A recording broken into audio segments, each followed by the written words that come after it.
Well, now to this, a rundown historic cemetery will now get help after Fulton County judge's order. The cemetery sits next to a Buckhead townhome community. Well, tonight, the judge says the townhome's HOA needs to maintain the site.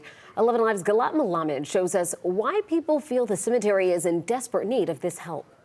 Behind downed limbs and leaves are some of the few remaining headstones of Piney Grove Cemetery. If you look up on the hillside, you can see some headstones. The Black Cemetery from the 1800s sits right next to a Buckhead townhome community on a now overgrown lot. Wright Mitchell is the president and CEO of Georgia Trust for Historic Preservation. We placed this site on our Places in Peril list for 2025, which is a list of the most endangered sites in the state of Georgia.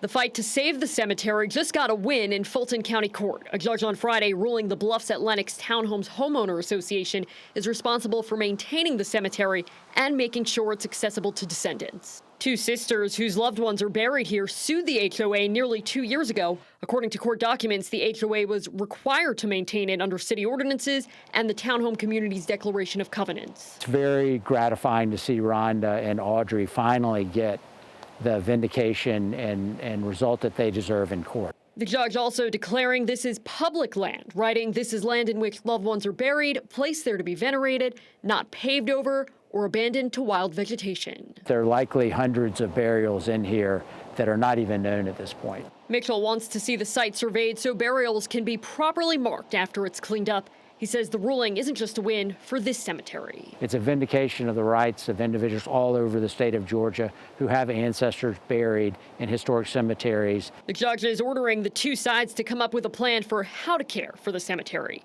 In Atlanta, Galat Malamed, 11 Alive News. We reached out to a possible attorney for the HOA, and we're also waiting to hear back. We were unable to reach the HOA directly for comment.